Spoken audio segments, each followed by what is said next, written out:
Alors déjà, bonsoir à tous. Je suis ravie de vous retrouver pour ce troisième live de Somasoa. Pour ceux qui ne me connaissent pas, je m'appelle donc Sandra. J'ai cofondé Somasoa avec Sébastien, mon mari, animé par l'envie de transmettre en fait tous les outils qui nous permettent encore aujourd'hui d'avancer sur notre chemin.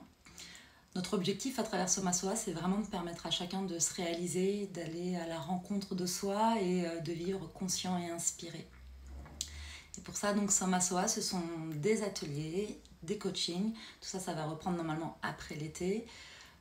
Qu'est-ce que c'est Somasoa? C'est aussi un podcast. Et puis, voilà, depuis quelques temps maintenant, nous travaillons sur un programme en ligne qui, nous l'espérons, sortira fin septembre.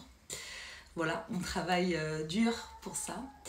Et puis depuis peu, donc tous les jeudis, on anime un live pour répondre à toutes vos questions, notamment concernant le développement personnel, professionnel, les questions autour du yoga et puis de la psychologie positive. Voilà. Donc ce soir, c'est un live un peu particulier, on s'adapte puisque nous sommes à Arcachon, chez les parents de Sébastien. Donc je vous fais le live posé sur notre lit de vacances, voilà, mais il n'y a pas de souci, ça va bien se passer. Et pour ce soir, j'avais envie de répondre à une question qu'on m'a posée cette semaine et de prendre le temps d'y répondre. Donc peut-être que ce live sera un peu plus court. J'avais pas forcément envie de répondre à d'autres questions que celle-ci. Et je vais vous lire un petit peu ce que cette personne m'a écrit.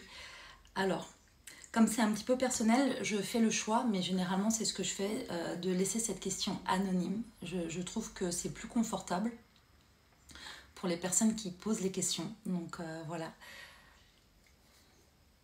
Salut Lucie, ravie de te voir par ici. Alors, la question c'était, ou le partage c'était,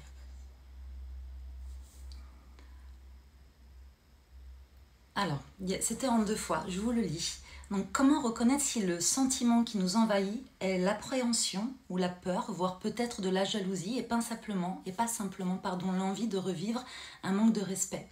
Je ne sais pas comment formuler ma question pour qu'elle ne soit pas trop personnelle. Je n'arrive pas à définir ce qui se passe en moi, ni à gérer cette émotion, ni à la nommer.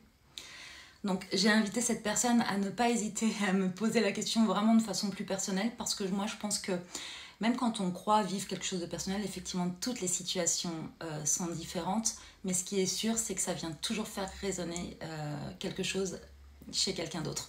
Donc voilà, je pense que cette personne n'est pas la seule à vivre ce qu'elle décrit juste après. Donc ce qu'elle dit, c'est qu'il y a 2 ans, elle a mis à la porte son ex-compagnon. Donc voilà, donc j'ai mis à la porte mon ex-compagnon car j'étais arrivée au bout de mes capacités à l'aider dans sa maladie, l'alcoolisme. Il m'a trompée avec des femmes rencontrées sur des sites type Badoo et autres. Il regardait sans cesse les autres alors même que j'étais à côté. Je n'ai jamais eu besoin de fouiller ce qui n'est pas mon genre. En plus, il m'a tout servi sur un plateau comme une mise à l'épreuve. Aujourd'hui, je suis depuis peu avec quelqu'un. Nous sommes sortis au ciné et j'étais sur le qui-vive.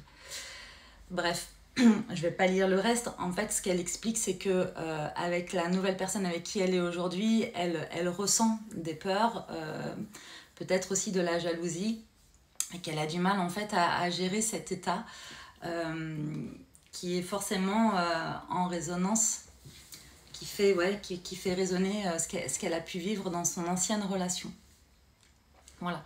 Donc, si cette situation vous parle, n'hésitez pas à rester connecté et n'hésitez pas aussi à partager ou à poser des questions au fur et à mesure que je vais avancer dans le live et que je vais répondre à cette question. Donc, n'hésitez pas à envoyer des questions et je ferai de temps en temps une petite pause pour checker et voir si je peux répondre à tout ça. Voilà.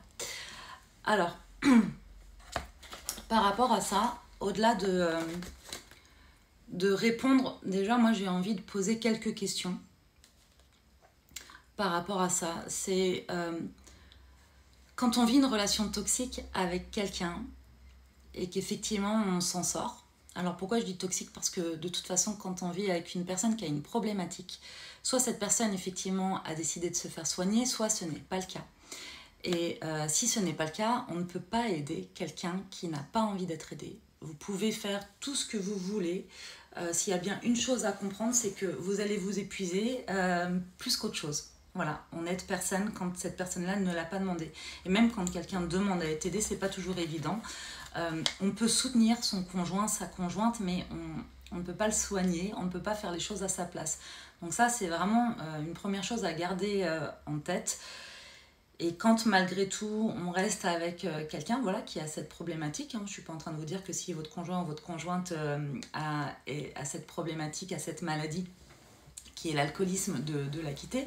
En tout cas, ce qui est sûr, c'est que voilà, il est important de prendre soin de vous, voire même d'être accompagné et souvent plutôt dans une thérapie de couple ou familiale s'il y a des enfants. Voilà. Et d'ailleurs, à ce propos, je vais le dire tout de suite, normalement, le 6 août, je suis hyper contente, je vais animer un live avec une invitée, donc avec mon amie Laetitia Trocro, qui est thérapeute familiale systémicienne, voilà, et qui accompagne des couples, des familles au Sable d'Olonne. Donc voilà, elle sera avec nous le 6 août et elle pourra répondre aussi à toutes vos questions et je pense aussi qu'elle viendra compléter un petit peu ce qui s'est dit ce soir, puisque voilà, c'est un peu aussi sa spécialité quand même.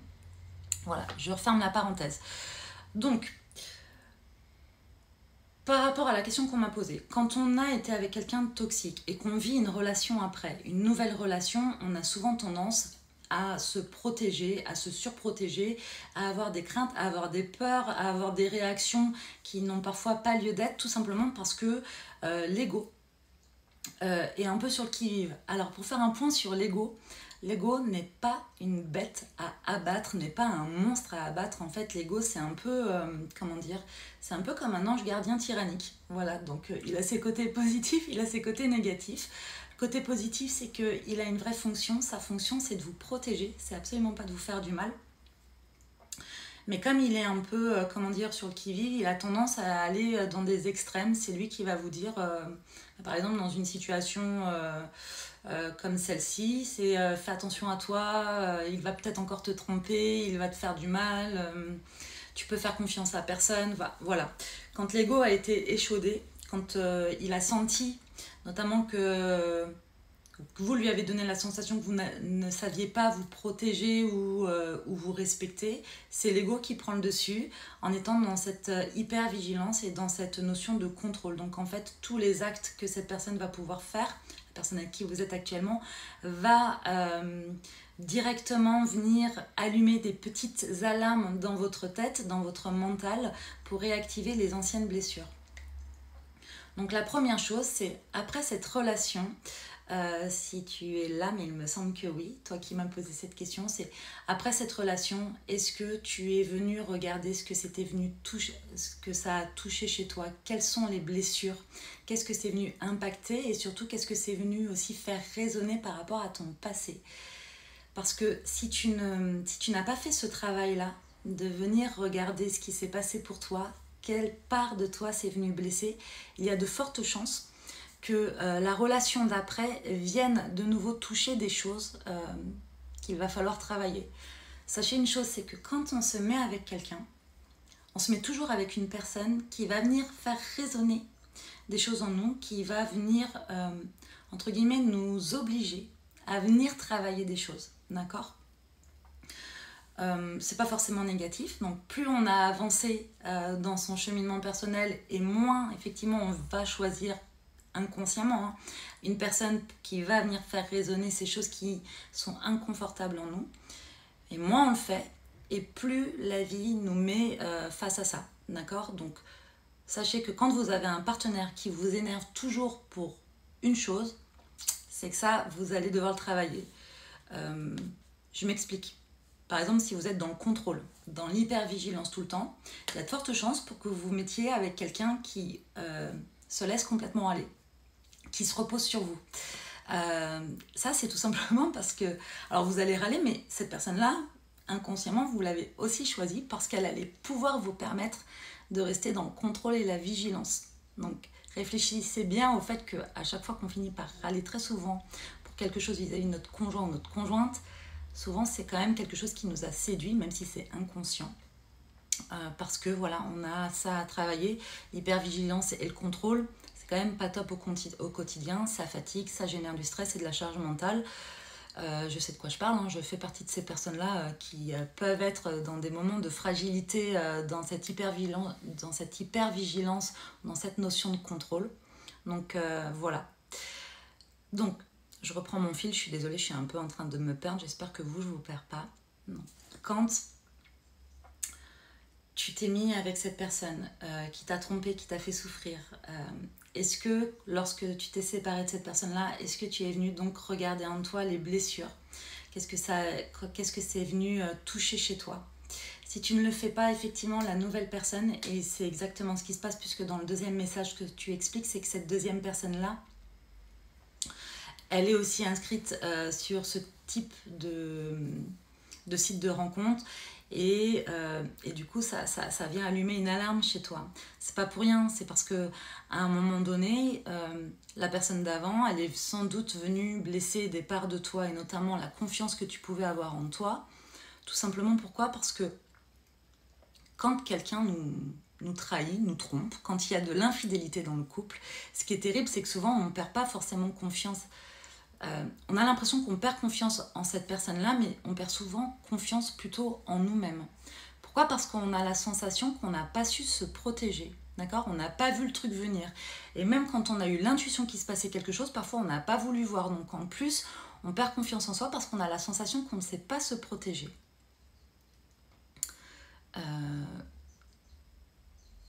C'est bon? Oui. D'accord, je suis désolée, je faisais un point technique parce que je voyais Sébastien faire des, des têtes. Voilà. Donc, on a la sensation qu'on ne sait pas se protéger. Et ça met l'ego dans l'hypervigilance. D'accord? On est de nouveau dans le contrôle parce qu'on souhaite se protéger. Donc, on vient regarder ça, même si c'est inconfortable, on vient regarder ça tout simplement parce que ça évite d'avoir à régler cette problématique-là dans la relation d'après. Tant que c'est pas réglé, on va se retrouver confronté aux mêmes situations. Ouais, c'est ce que j'ai noté aussi, c'est que du coup, comme l'ego nous protège, il est dans des réponses spontanées, impulsives. Impulsive, ça ne veut pas dire agressive, hein, juste impulsive. C'est-à-dire que si à un moment donné, cet homme avec qui tu es aujourd'hui regarde une autre femme, ton ego, donc la petite alarme s'allume et ton ego va te faire avoir une réponse impulsive qui est hors contrôle, c'est-à-dire que tout de suite, peut-être tu vas faire une réflexion ou tu vas te renfermer, mais voilà, c'est une réaction que tu ne maîtrises pas. Mais ça, c'est possible de changer ça.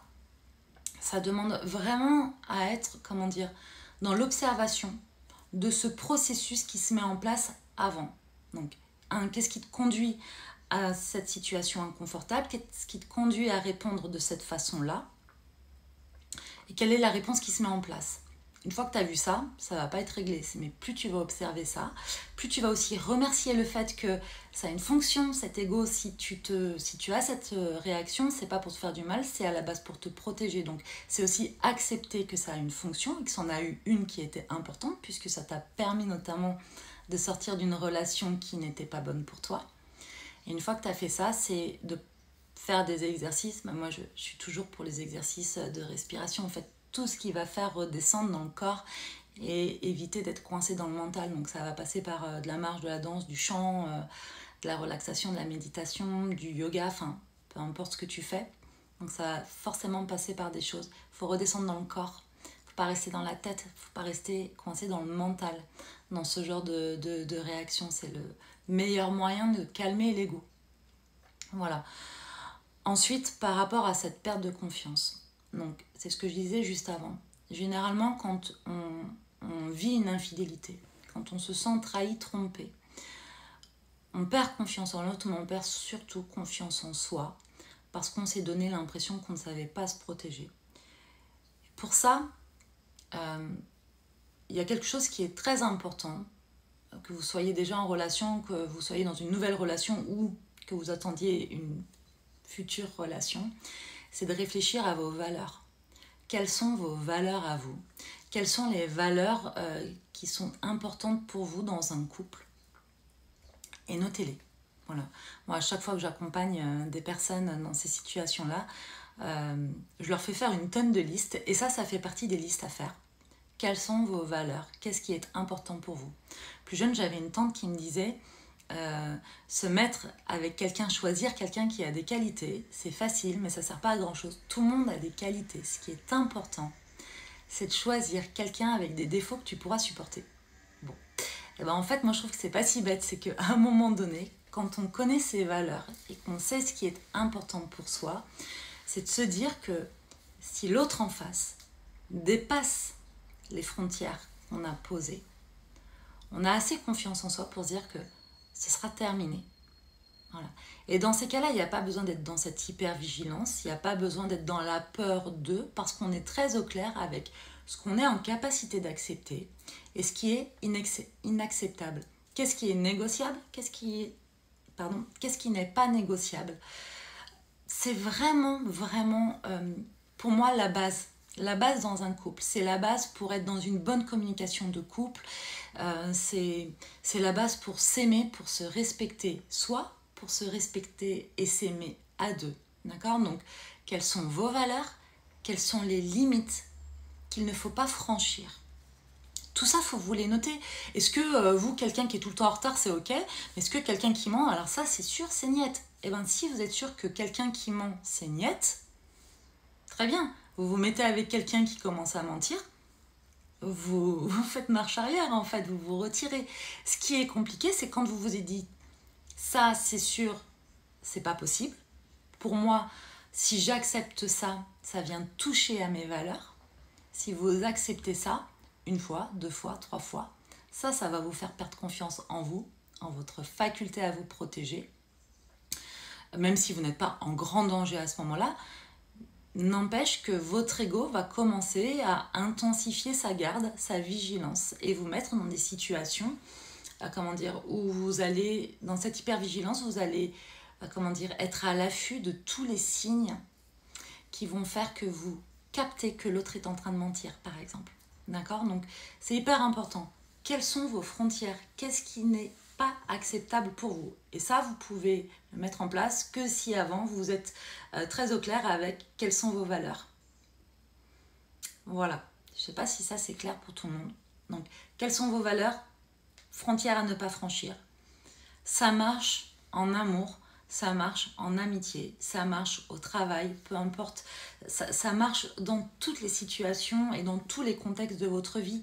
C'est la base pour vous respecter vous-même et que les autres vous respectent. J'en parlais déjà la dernière fois par rapport aux émotions, ou peut-être avant par rapport à l'estime de soi. Si vous ne vous respectez pas vous-même, si vous ne connaissez pas vos limites, les autres ne peuvent pas les connaître pour vous.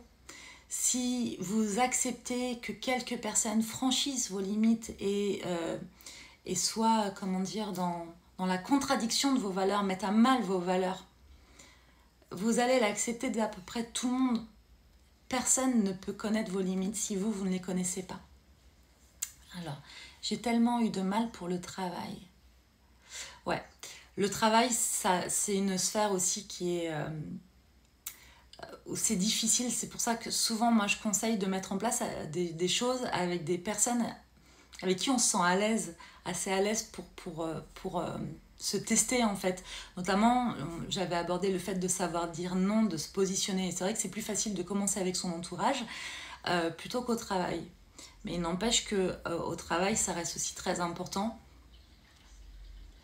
Le travail, quand on est en difficulté au travail et qu'on commence justement à ne pas se respecter ou à ne plus respecter ses valeurs pour garder un emploi tout simplement, souvent c'est l'ego aussi qui commence à dire si tu perds ton travail, tu n'auras pas d'argent. Tu retrouveras peut-être pas d'autre travail, etc. etc. D'accord? Donc, moins vous vous respectez, moins vous êtes au clair avec vos valeurs, plus votre ego prend le dessus et plus vous avez des réactions impulsives. Empathie pour moi, c'était de ne pas mettre de limites. Oui, ok. Souvent, on pense que mettre des limites, c'est être égoïste, ne pas aimer l'autre, prendre le risque de blesser l'autre. Et dans le couple, c'est ça aussi. Et pourtant, pour qu'un couple fonctionne, il est hyper important de mettre des limites. Mais c'est même pas mettre des limites à l'autre, c'est qu'à partir du moment où vous êtes très au clair avec vos limites à vous, normalement, l'autre ne les franchit pas. Donc, vous n'avez pas à les rappeler, d'accord ? quand vous n'êtes pas au clair avec vos valeurs, que vous n'êtes pas au clair avec vos limites, c'est ce que je disais tout à l'heure, vous avez tendance à vous mettre avec quelqu'un qui va venir titiller des choses en fait, parce que vous avez des choses encore à régler. Donc vous allez vous mettre avec cette personne-là qui va venir à un moment donné, à chaque fois, franchir des choses pour vous permettre tout simplement aussi d'aller travailler ça. Parce que sur le long terme, c'est pas vivable. Donc à un moment donné, peu importe ce qui va vous faire craquer, vous allez craquer, vous allez vous dire ça c'est stop. Sauf que vous allez vous dire ça c'est stop avec cette personne-là. Ce que vous n'avez pas encore en tête, c'est que c'est pas que cette personne-là, c'est que la personne d'après va vous faire vivre sensiblement les mêmes choses sous des formes différentes peut-être. C'est pas la même personne, c'est pas le même tempérament, c'est pas la même problématique, mais il n'empêche que ça va venir toucher exactement la même chose. Pourquoi ? Parce que vous n'aurez pas réglé ça dans la première situation. Donc ça, pour moi, c'est la chose la plus importante. Si vous n'y arrivez pas seul, il ne faut jamais hésiter à vous faire accompagner. L'accompagnement, c'est, comment dire, comme une personne, comme un achat de maison. Tant que vous n'avez pas trouvé le bon thérapeute ou le bon coach ou peu importe, vous changez, d'accord ? Vous n'achetez pas une maison si vous sentez qu'il y a une mauvaise ambiance, quoi. Le psy ou la thérapeute, c'est pareil. Vous allez voir quelqu'un parce que vous avez besoin d'aide. Ça ne remet pas en cause les compétences de la personne. C'est juste, est-ce qu'il y a un lien thérapeutique qui se crée ou pas ? Est-ce que vous êtes en confiance ou pas ?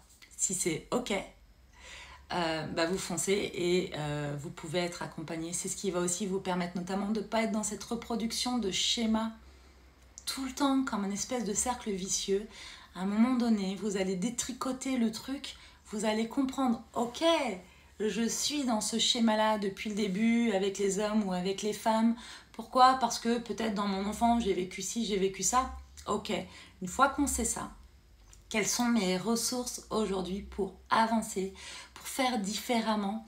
Qu'est-ce que c'est venu toucher en moi ? Est-ce que je me suis dit que si je n'acceptais pas ça, on n'allait pas m'aimer ? Et c'est vous rendre compte que, en fait, si plus vous allez vous respecter, plus vous allez vous aimer, vous, et plus on va vous aimer, mais pas n'importe qui. Les personnes qui vont vous aimer, ce sont des personnes qui vont avoir les mêmes valeurs que vous. Alors, je prends 2 minutes. Punaise, c'est exactement ça. Bravo, je pleure, je ris, waouh.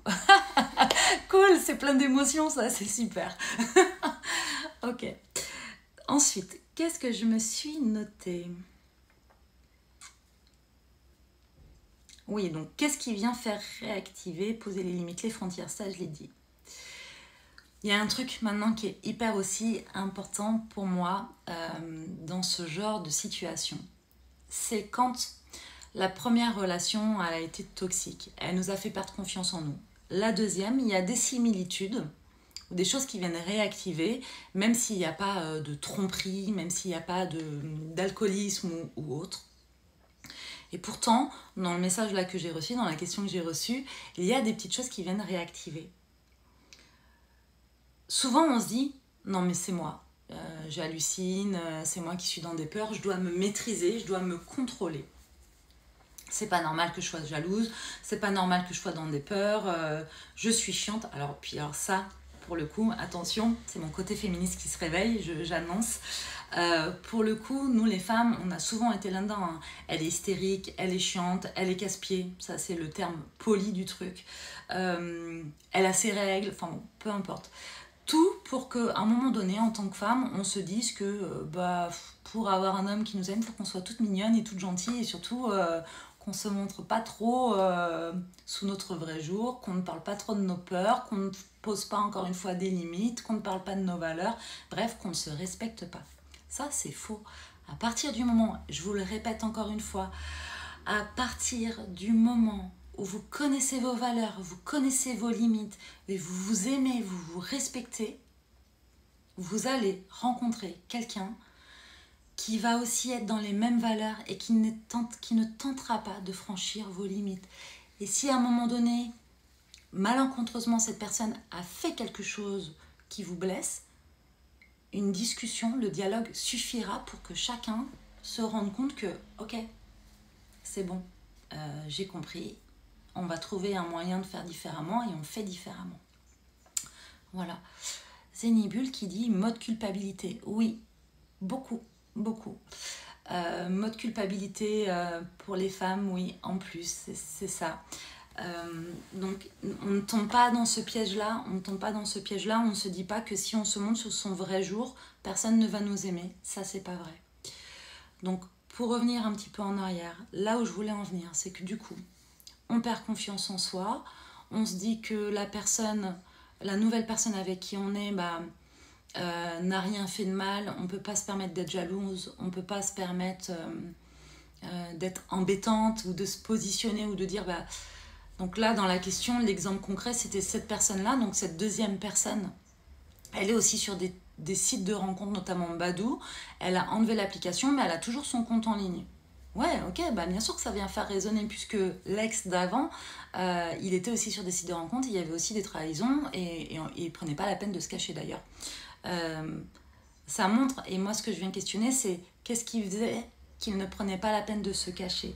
Est-ce que c'est parce qu'il était tellement sûr qu'il pouvait tout se permettre? Est-ce qu'il était tellement sûr que tu ne te positionnerais pas qu'il pouvait tout se permettre? Et du coup, avec la personne avec qui tu es aujourd'hui, est-ce que tu oses te positionner? Est-ce que tu oses dire ok, ça c'est pas correct pour moi? Mais pour oser dire, le fait que tu sois sur Badoo, que tu aies un compte sur Badoo, ça c'est pas correct pour moi.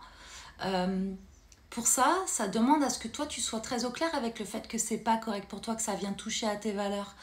Ça veut pas dire que c'est bien ou que c'est pas bien, en fait ça on s'en fiche. Parce que pour toi c'est pas correct, pour quelqu'un d'autre, il n'y aura pas de souci sur un début de relation. Donc ne te demande surtout pas de qu'est-ce qui est bien ou qu'est-ce qui n'est pas bien au regard de la société, au regard de ta copine, mon regard à moi ou je ne sais quoi. Non, c'est qu'est-ce qui est correct ou pas pour toi dans une vie de couple ou dans un début de relation. Est-ce que envisager un début de relation avec quelqu'un qui continue d'avoir un compte sur Badoo, est-ce que c'est ok pour toi? Ou est-ce que non, ça l'est pas? Et si la réponse c'est non, je crois que ça demande d'avoir une petite discussion avec la personne avec qui tu es actuellement pour poser les choses.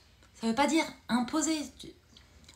L'idée, c'est pas que tu lui dises en fait, pas question que tu sois sur Badoo. Non, l'idée, c'est que tu dises que tu parles de toi, pas de lui. Donc voilà, moi, ça me met mal à l'aise. Ça respecte pas mes valeurs et peut-être accepter ça, ce serait ne pas me respecter. Donc c'est quelque chose que je n'envisage pas d'accepter. D'accord? Il n'y a pas eu de tu arrêtes ça, c'est inadmissible. Enfin, tu vois, il n'y a même pas besoin de monter dans les tours, il n'y a pas besoin de menacer. Il y a juste à parler de toi et à te positionner par rapport à tout ça. L'alignement avec ses valeurs, en fait. Ouais, exactement. C'est dans toute relation, à tout moment, que ce soit au début, au milieu, à la fin, peu importe. C'est hyper important de prendre des temps pour se demander où est-ce qu'on en est, nous, en tant qu'individus, parce qu'on change aussi, les valeurs peuvent changer. Souvent, dans nos premières histoires de couple, alors si on a réussi après à faire un travail sur soi, c'est différent pour la suite, mais parfois ça peut perdurer.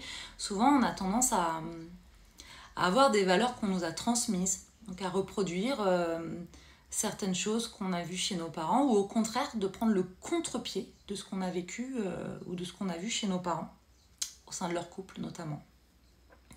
Donc ça demande aussi à être regardé, et puis encore une fois à se demander, voilà, moi je suis qui en fait quand je prends mon envol dans mon idéal, la femme que je suis, moi Sandra, je suis qui, qu'est-ce que j'ai envie d'être, qu'est-ce qui est bon, qu'est-ce qui est juste pour moi quand je fais abstraction de ce qu'étaient mes parents ou de ce qu'ils sont encore, quand je fais abstraction de ce que je crois que la société attend de moi, quand je pense savoir ce que Sébastien, mon mari, attend de moi, qui je suis, qu'est-ce qui est correct pour moi et qu'est-ce qui ne l'est pas.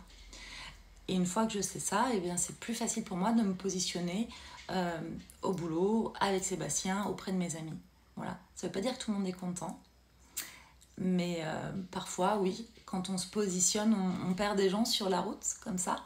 Mais encore une fois, pour moi, c'est pas grave, parce que je préfère être entourée par des personnes qui me respectent, et me respecter moi-même, puisque me respecter moi-même, c'est ne pas être dans des relations toxiques. Alors, je prends 5 minutes. Donc maintenant, parfois, le je est aussi mal perçu. Peut-être amené à te reprocher d'être égoïste finalement.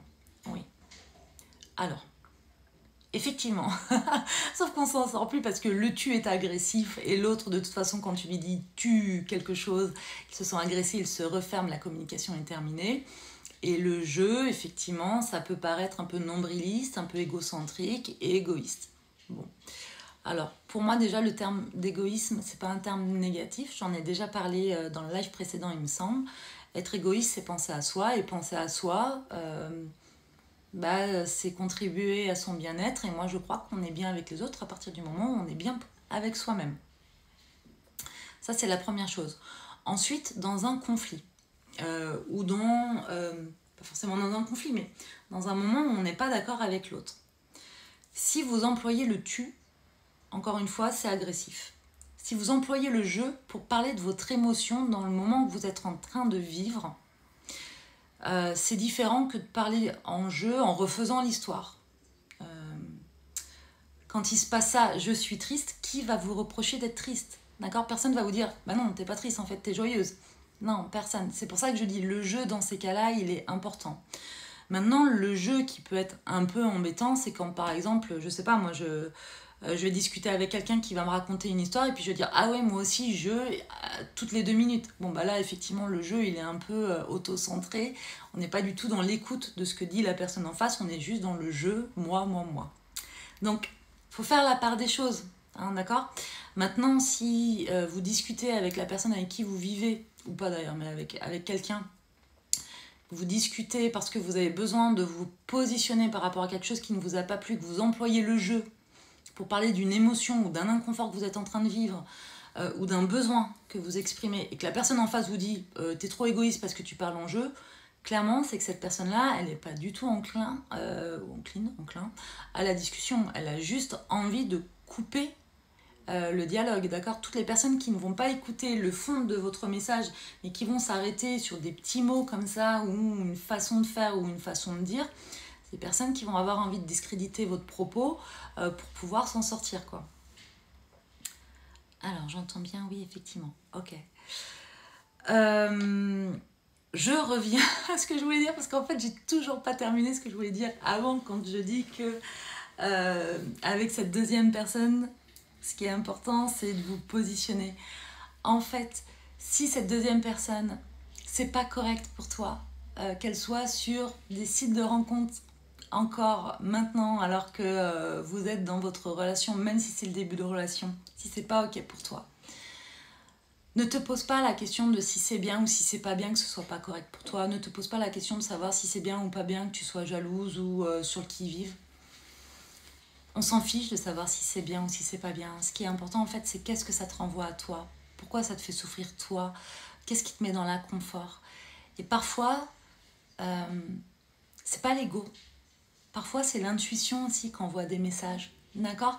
C'est difficile en fait de faire la part des choses souvent entre l'intuition et l'ego. L'ego, ça va être une réponse impulsive. Ça va être, fais pas ci, t'es pas assez bien pour ça, on va pas t'aimer. Enfin, voilà. L'intuition, c'est pas quelque chose qui va vous dire quelque chose de négatif sur vous. Et souvent, l'intuition, ça peut être une phrase comme ça qu'on entend, mais souvent, elle vient dans le corps aussi. Ça va être une sensation. Quand il fait ça ou quand il dit ça, quand je me retrouve dans un endroit, par exemple, je commence à avoir une boule au ventre, bon, il y a peut-être des questions à se poser, d'accord? La personne avec qui tu es actuellement, c'est peut-être une personne qui est très bien, mais c'est peut-être une personne qui ne te convient pas à toi, et c'est peut-être pour ça que tu es dans cette hyper-vigilance. Et ça, il n'y a que toi qui peux le savoir. Moi, je ne peux pas le savoir puisque je ne connais pas cette personne-là. Voilà, ça c'est vraiment, je crois, les messages que j'avais envie de te et de vous faire passer si ça vient résonner en vous. C'est qu'est-ce que la première relation, du coup, est venue toucher en termes de blessures? Est-ce que ces blessures-là, tu es venu les regarder? Est-ce que ces blessures-là, tu es venu les soigner? Si c'est pas le cas, il y a de grandes chances pour que la relation d'après vienne réappuyer sur ces blessures-là. Ouais. Ensuite, être au clair avec Bah oui, ton ego aujourd'hui peut créer des réponses impulsives parce qu'il te protège, il est dans cette hypervigilance. Cette perte de confiance que tu as eue en toi due à cette première relation, est-ce que tu es venu aussi travailler ça? Alors, perte de confiance ou plutôt perte d'estime de toi? Je ne sais pas où tu en es par rapport à ça. Ce qui est sûr, c'est que c'est important d'aller voir ça aussi. Quelles sont tes valeurs? Quelles sont tes limites à ne pas franchir? Si tu es au clair avec ça et que tu es certaine que tu n'accepteras pas qu'on franchisse tes limites, tu n'as pas de peur à avoir parce qu'à partir du moment où ton conjoint franchira la limite, tu sauras exactement comment te positionner. Donc, en fait, il n'y a plus qu'à vivre le moment présent sans avoir peur de ce qui pourrait peut-être se produire parce que tu es certaine que si quelque chose de pas correct pour toi devait se reproduire, tu sauras quoi faire. Et ensuite, faire la différence entre ego et intuition. Ton intuition, c'est ton meilleur allié. Ton corps est ton meilleur ami aussi. Est-ce que quand tu es avec cette personne-là, est-ce que ton corps est complètement tendu? Est-ce que tu as une boule au ventre? Est-ce que, voilà. Est-ce que quand tu penses à cette histoire de Badou, qu'est-ce qui se passe pour toi? Est-ce que vraiment c'est ton mental qui tourne en boucle ou est-ce que il se passe quelque chose dans ton corps? Est-ce que tu peux faire la différence entre les deux? Est-ce qu'effectivement, la boule au ventre, tu l'as parce que ton mental tourne en boucle et que tu es en train de te faire une suggestion hypnotique qui te dit danger, danger, danger? Je l'ai expliqué la dernière fois, le corps, il est aveugle. Donc en fait, le corps, ce qu'il écoute, c'est ce qui se passe dans votre tête. Si dans votre tête, c'est un monde de guerre, le corps se met en alerte comme si vous viviez dans un monde de guerre. Ça, c'est clair. Donc voilà. Et ensuite, pour voir tout ça et faire la distinction, c'est redescendre dans le corps. On arrête le mental en redescendant dans le corps. Enfin, on arrête le mental. Le mental ne s'arrête jamais. Hein. Les pensées, elles ont une fonction. Même quand vous méditez, vous avez des pensées. Donc, c'est pourquoi, d'ailleurs, quand on médite, le mieux, c'est de revenir à une respiration ou d'observer un objet ou d'écouter une musique. Hop, le mental s'en va et on le fait revenir en refocalisant sur quelque chose. Donc, la meilleure des solutions dans ta situation, c'est peut-être de te faire accompagner ou en tout cas de te poser ces questions que je viens de te poser là. Et c'est de mettre en place des choses qui vont te permettre de redescendre dans ton corps, de revenir à de la sécurité intérieure. Voilà, ça c'est important en fait. Ce que tu as vécu avant a créé de l'insécurité et donc a créé un monde de guerre. Donc ce qui est important aujourd'hui pour toi, ça va être de recréer de la sécurité en thérapie. C'est ok de parler de ce qui n'a pas été avant, mais le plus important, c'est surtout d'aller voir quelles sont tes ressources pour recréer de la sécurité, que tu puisses continuer d'avancer sereinement sur ton chemin. Alors je ne sais pas comment toi tu peux recréer de la sécurité, peut-être en étant et en t'entourant de tes amis qui te font te sentir bien, qui font que tu as une bonne estime de toi. En hypnose, on fait souvent une hypnose aussi, par exemple, en te remettant dans un souvenir agréable de quelque chose que, voilà, je sais pas moi, quand tu es avec cette personne-là en train de faire cette activité-là, ça crée de la sécurité, du bien-être à l'intérieur. Et en fait, c'est repenser à cet instant-là, d'accord?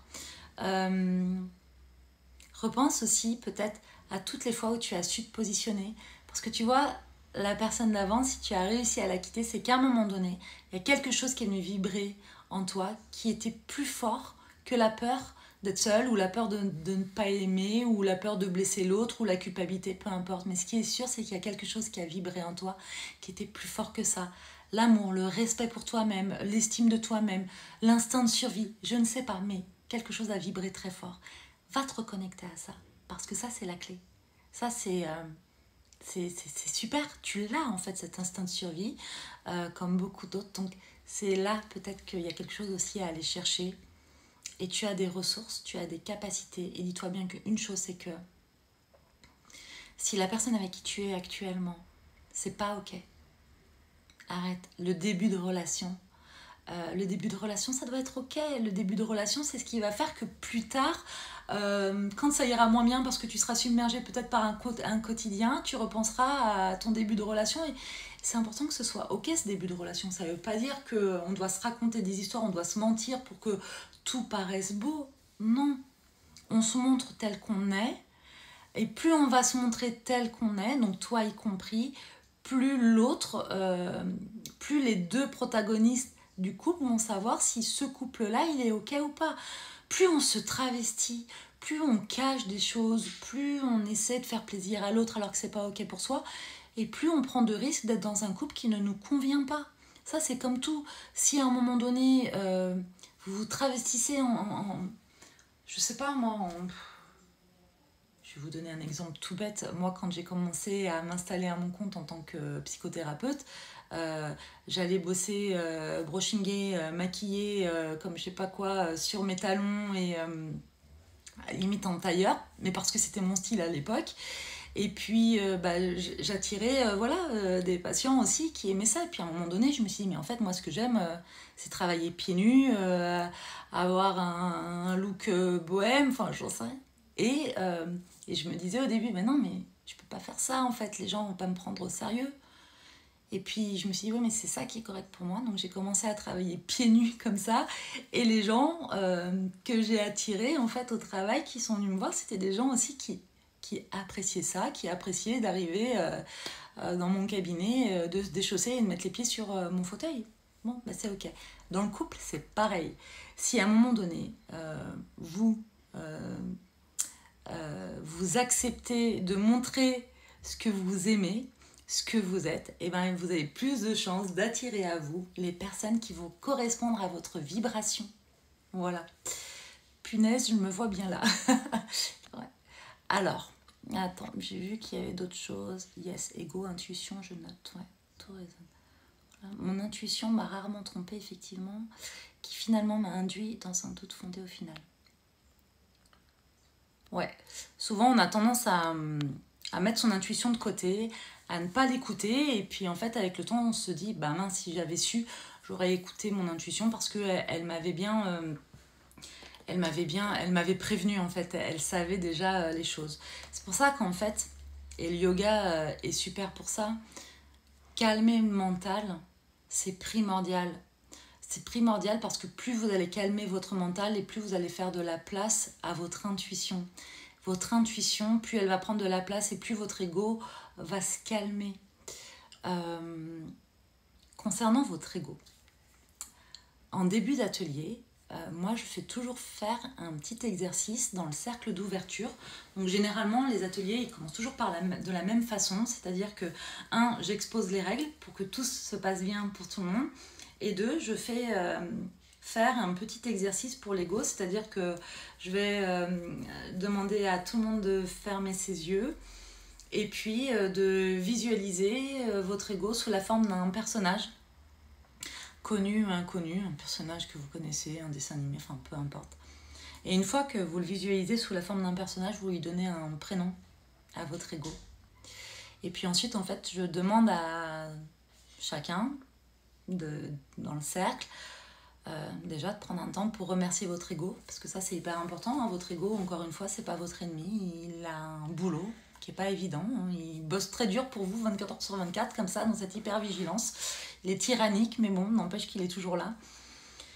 Donc vous le remerciez pour son travail et puis vous lui dites, bah ok, là en fait je suis en sécurité, moi j'ai besoin là d'aller voir des choses, d'être plus sereine, donc ne t'inquiète pas, reste là dans ce petit coin confortable pour toi et ne t'inquiète pas, si j'ai de nouveau besoin de toi, sache que je ferai appel à toi. Voilà, c'est une façon aussi de rendre un peu plus palpable quelque chose qui vient comme ça nous parasiter sans qu'on lui ait rien demandé, d'accord? Donc pour revenir dans le corps, mais il n'y a pas 36 000 solutions. Hein. Si vous regardez la télé tout le temps, si vous êtes tout le temps sur votre téléphone et tout, vous ne revenez pas dans le corps, hein. Vous êtes juste dans un processus de fuite. Je l'ai déjà évoqué dans un autre live. Pour revenir dans le corps, on fait des choses qui font du bien, qui ancrent l'ancrage. On prend un temps pour respirer, voilà, ça c'est le truc le plus facile. Vous pouvez faire n'importe où, ça coûte pas un rond, c'est génial, c'est hop, vous prenez un temps, vous respirez, vous comptez peut-être 5 temps quand vous inspirez, 5 temps quand vous expirez. Si vous êtes très stressé, sachez que le but c'est pas d'inspirer lentement et longuement, mais c'est plutôt d'expirer longuement. On allonge l'expiration quand on est stressé, quand on a du mal à, quand on a le palpitant à fond, on allonge l'expiration. C'est ça qui va venir détendre, c'est ça qui va venir calmer. Donc ça, c'est important. Le yoga, sous toutes ses formes, que ce soit autour de la méditation, de la respiration ou des asanas, donc des postures. Mais ça peut être de la marche, ça peut être... je sais pas, il y a tellement de choses, encore une fois, danser, bref, tout ce qui va vous faire du bien pour redescendre dans votre corps, c'est important de le faire. Plus vous êtes dans le corps, je le dirai jamais assez, moins vous êtes dans la tête, moins vous êtes dans le mental, moins vous êtes dans l'ego. Plus vous êtes dans le corps, plus vous êtes à l'écoute de ce qui vous entoure, de vos ressentis, plus vous êtes dans votre intuition. Votre intuition, elle ne vous trompe jamais. Jamais, jamais, jamais, jamais, jamais. Donc, je vais finir là-dessus. Si tu veux savoir si c'est ok pour toi cette nouvelle relation, parce que le but, c'est pas que tu ressentes plus de peur dans cette nouvelle relation. Si tu as des peurs, c'est qu'il se passe des choses pour toi et c'est ça qu'il faut venir voir. Qu'est-ce qui se passe pour toi? Est-ce que ces peurs, elles sont fondées ou pas fondées? C'est pas est-ce que c'est un vilain garnement ou pas ce mec-là? C'est juste est-ce que cette personne-là, c'est ok pour toi au niveau de tes valeurs? Ton intuition, il n'y a que ça qui compte. Reconnecte-toi à ça. Et on s'en fiche en fait de savoir après si tu as raison ou pas raison. En fait, c'est est-ce que c'est correct pour toi ou pas d'être avec cette personne-là. Si c'est correct pour toi d'être avec cette personne-là, mais que tu continues d'être dans l'inconfort, n'hésite pas à te faire accompagner. Un accompagnement, c'est pas, ça dure pas forcément 1 an, 2 ans, 10 ans, 20 ans. Hein. Il y a des accompagnements qui peuvent être courts. Moi, et je suis sûre que je ne suis pas la seule, je fais des accompagnements courts, des espèces de coaching assez intensifs, éclairs là, sur 2 mois, et puis c'est ok. Ça ne veut pas dire que tout est résolu, mais ça veut dire qu'au moins la question pour laquelle tu es venu, elle est traitée. Donc, n'hésite pas à te faire accompagner, et si tu n'as pas besoin de te faire accompagner, reviens dans ton corps et fais cette liste de tes valeurs. Quelles sont tes valeurs? Quelles sont tes frontières? Qu'est-ce qu'il ne faut pas franchir? N'importe qui, notamment la personne avec qui tu es, franchit ces valeurs-là. Voilà, pose-toi la question de ce qu'il faut arrêter ou pas. Moi, j'aime bien cette petite phrase de je ne sais plus qui dit que il est fou de penser, il est fou de reproduire toujours les mêmes choses en pensant que le résultat sera différent. Voilà, enfin, pour moi, il est fou de penser que si je me mets avec quelqu'un, donc dans ta situation, qui était tout le temps sur des sites de rencontres et qui me trompait tout le temps, et je me remets avec quelqu'un qui est tout le temps sur des sites de rencontres et je sens que ça va pas, mais j'essaye de me maîtriser, est-ce que tu penses que le résultat pour toi sera différent ou pas? Je sais pas. Voilà, les personnes qui se remettent avec des personnes à qui ils ont déjà été. Alors parfois, ça fonctionne parce qu'il y a un travail qui a été fait des 2 côtés et du coup, hop, on se remet ensemble et effectivement, c'est mieux. Mais si c'est pas le cas et qu'on se remet toujours avec la même personne en se disant, bon, bah cette fois, ce sera différent parce que patati patata, bah non, en fait, non, ce sera pas différent parce qu'en fait, vous êtes la même personne, l'autre personne est la même personne et même si vous avez fait un travail sur vous mais que l'autre en face, c'est pas le cas, il y a de fortes chances que... Donc, tant que vous serez dans des reproductions de schémas, ne vous attendez pas à des résultats différents. C'est pas possible. Donc, pour arrêter de reproduire des schémas, il faut travailler sur soi, il faut se poser des questions, il faut aller observer ce qui fonctionne, ce qui fonctionne pas, il faut observer ce qu'on reproduit de nos schémas, des schémas parentaux qu'on nous a inculqués. Et une fois que tout ça c'est ok, et ben voilà, c'est aussi on apprend à se connaître et on avance avec ça. Voilà. Je ne sais pas si tout ça a été clair pour vous. J'ai l'impression, encore une fois, comme à chaque fois dans les lives, d'être partie dans tous les sens.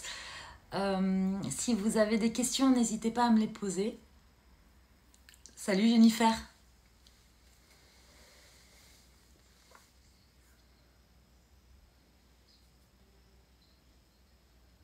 Parfaitement clair, ok. Merci Marion. Ok. Avec plaisir. Je vous le disais en début de live, Le 6 août, je fais un live avec mon amie Laetitia Trocro. Je suis hyper contente de faire ce live avec elle.